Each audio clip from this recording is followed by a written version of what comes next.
Russell, I certainly appreciate your comments and your feelings. I'm the individual that you were speaking about, so your timing was pretty good there.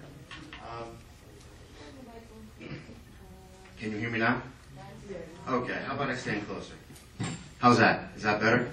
Okay, so then I will repeat myself. Russell, thank you for standing up and making your opinion known. We all are entitled to our different opinions, and I hope that by the end of tonight I can help to change your opinion. If not, well, then that's your opinion. So, the last time I spoke in front of you, I laid out an agenda of a number of reforms that, in my opinion, would be beneficial to our town. I had sent out the first of those reforms, this pay-to-play ordinance, Thursday night, to give you adequate notice before I came in, as well as advertised it on our website and where I could. In this process, I'm not going to blindside you or surprise you. You should all have adequate notice, and I will make sure that no later than Thursday night, before any meeting, if we are going to talk about something, it is sent to the council email address and also copied to the mayor. So I will make that pledge to you. But feel free to go to the website, look at the full agenda. Any material is there for the public to read. And it is my sincere hope that we can get these reforms passed together. I know that I'm a citizen and it is your power and duty to do this, but everyone in this town is a team to improve our government.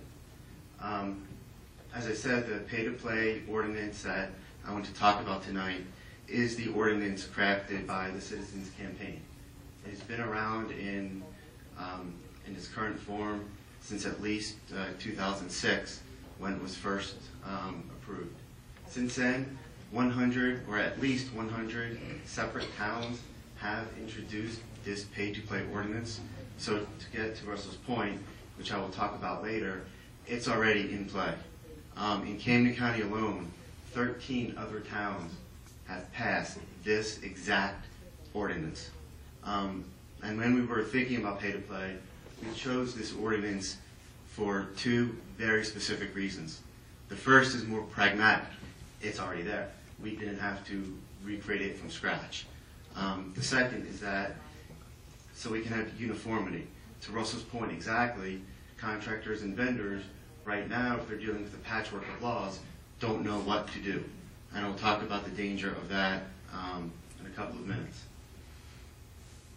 Cherry Hill had adopted this 4 years ago, in 2007.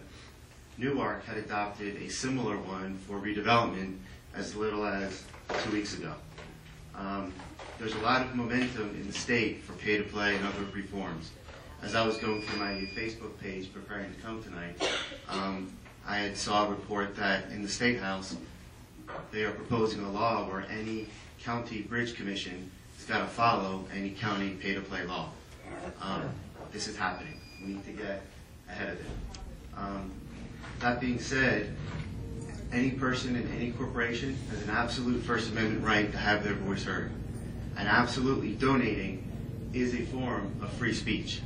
However, in our country, we do have a limit on free speech. I don't need to bring up the examples of saying fire in a crowded theater.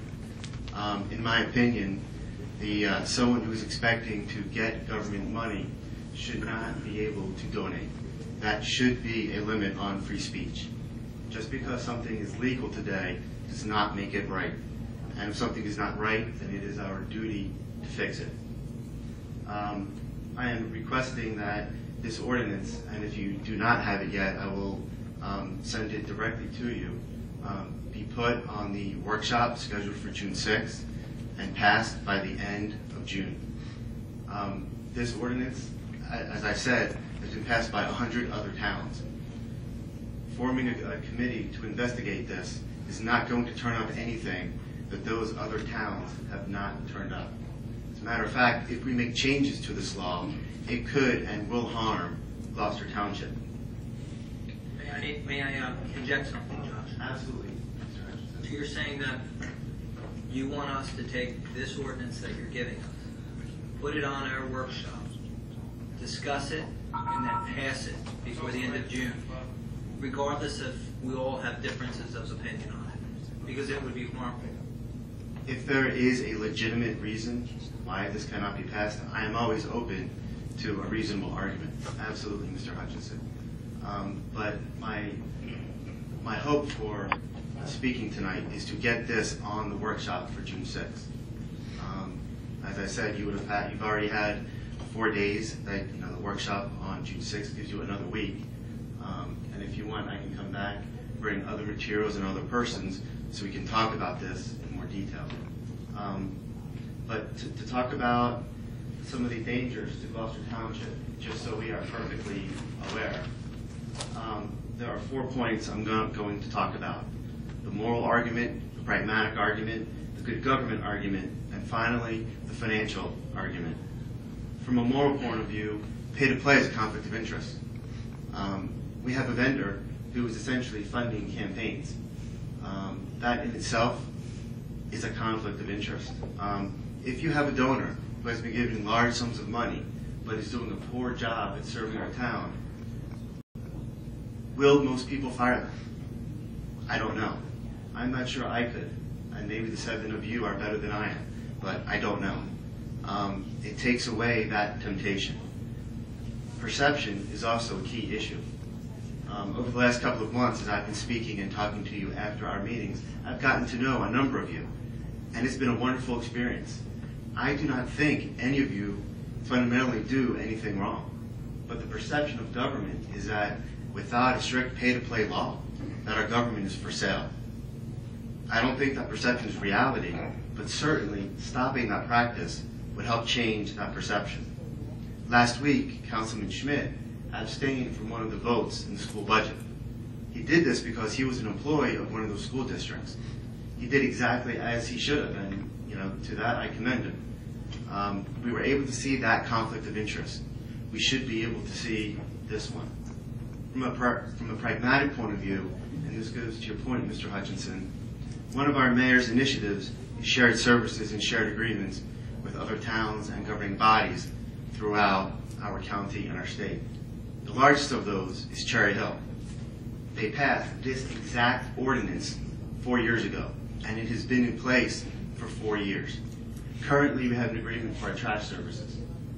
If that vendor decided to donate in this election year to Gloucester Township, they would be in violation of Cherry Hill's laws. We already have pay-to-play, in effect, covering part of our town.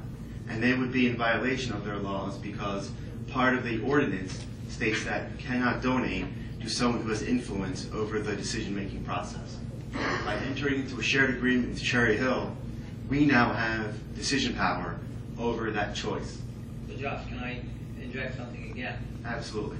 So basically, by enacting more stringent pay-to-play ordinances than the state has currently enacted, we now make it more difficult to enter into shared services agreements with other municipalities. So, if I meant, shouldn't the focus be on getting the state to change its pay-to-play ordinance rather than 566 municipalities to change it? Aren't we